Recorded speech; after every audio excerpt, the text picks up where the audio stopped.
Because and the waking up is such a grace to wake up and to get it and then to be involved. We are privileged to be awake. And consciousness and awakening brings responsibility. If we don't act, and we know, like the 12 little Quakers on a committee, with everybody in their cat in England thinking slavery was just a fine thing and it's the only way you could keep the economy going.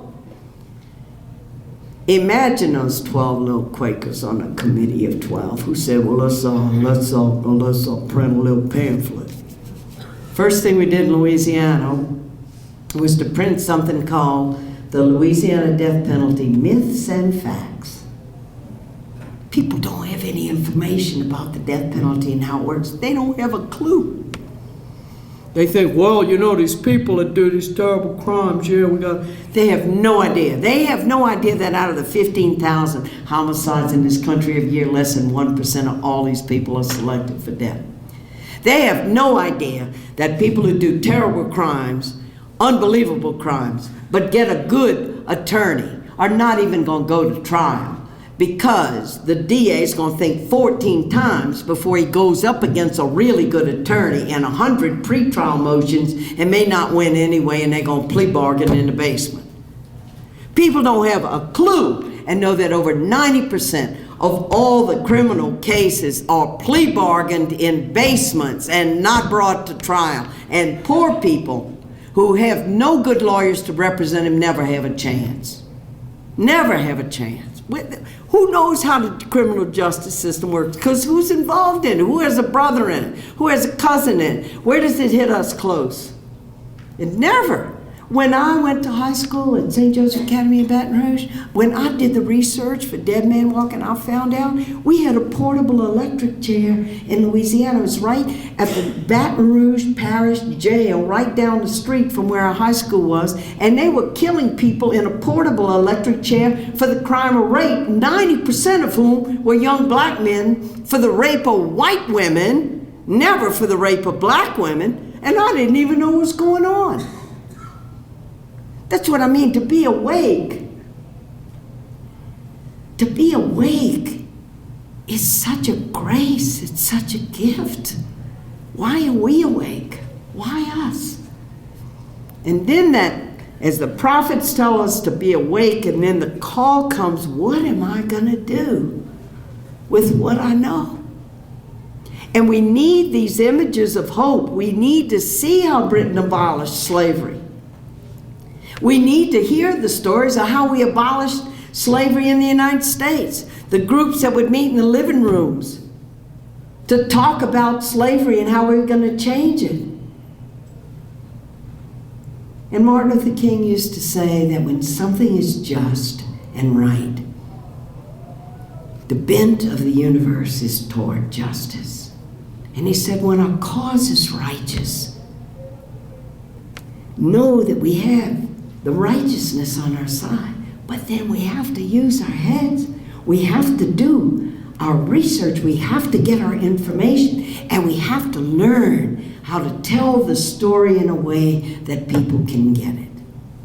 In my own journey, I write a letter to this man on death row. In the end, he's killed in front of my eyes. But in there, after I made a terrible mistake and stayed away, I went over and visited with and was taught by the victims' families.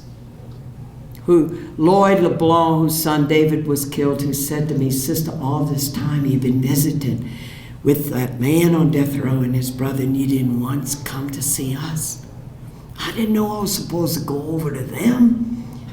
I just discovered that this man, and I'm learning all about human rights and the death penalty. And I thought, they're not gonna want to see me. I'm the spiritual advisor to the ones who kill their kids. 2 teenagers have been killed. And because of his graciousness, the goodness of victims' families that teach us and help us. And he said, sister, I pray in this little chapel, come pray with me. He says, you need to walk in our shoes. You need to know what we've gone through. In his graciousness, he was my teacher. And I learned from him, and he was the first. After him, I'm going to meet Marietta at a talk in Detroit. It's one of the first talks I gave out of Louisiana. I was supposed to talk with this lady, I don't know who she is, from Eve's Cat. All of a sudden, I'm hearing this story of this woman and the losing of Susie, their daughter, and how it happened. And I'd never even been at a talk like that. You were the first talk I ever heard, Marietta, that was given by a victim's family. But Lloyd LeBlanc is teaching me and going, sister, and share and see his journey. He said, you know, people think forgiveness is weak. But he said, here's how I see it. Everybody's telling me, Lord, you gotta be for the death penalty. And look at the symbolism of our culture. Because, Lord, if you're not for the death penalty for the killing of David, it's gonna look like you didn't love your boy. And he said, sister, I tried. I tried. I tried to go there like, yeah, I want to see him dead. Yeah, I want to be on that front row when they execute him. But he said, you know what? I didn't like the way that made me feel, because I've always been kind. It's just who I am. It's the way I was as a child. I learned it from my mom and dad. And when I go to those places, like, yeah, I want to see him dead, and the bitterness came in there, and the hatred came in there. And then I said, they killed that boy, but I'm not going to let them kill me. I'm going to do what Jesus said. And he set his face to go down the road of forgiveness. As he said, that's not weakness. That's like saving your own life. That's like self-preservation. That's like integrity. That's like holding on to the love in you and not letting it be overcome by the hate.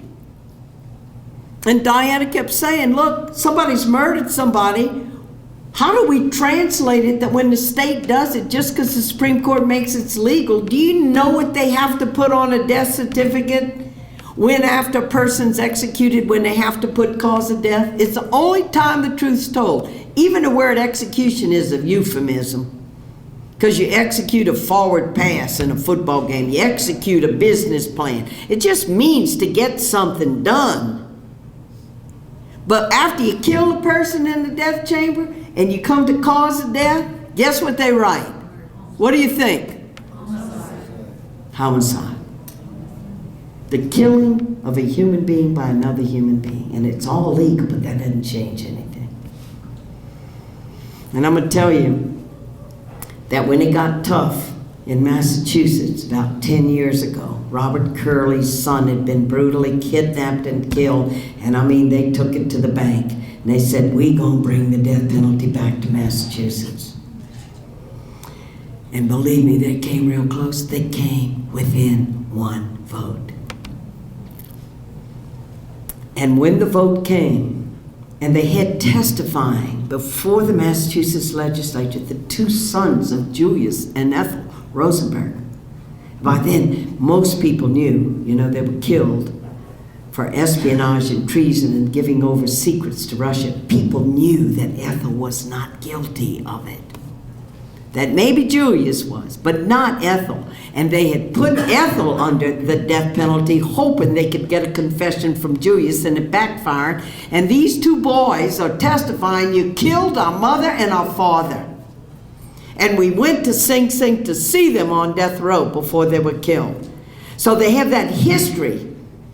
And they're the two sons testifying. But believe me, politicians were taking it to the bank because of the terrible murder of this young son. And of course, Robert Curley gets caught in this, the father of this son. And he's all for the death penalty. And there's the media. And there he is speaking, yeah, I want to see the death penalty.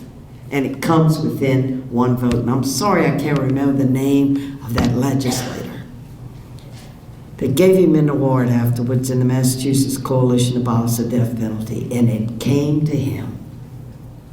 And this man, voting out of conscience, said, I can't do it. Because if I'm the deciding vote, then my hand is on that gurney and on that needle. He got it about the personal responsibility that we each have in a democracy. He got it. And he couldn't vote for it, and it fell apart. And then they could never muster the strength after that. sometimes it comes to one person in a legislature. It comes that close.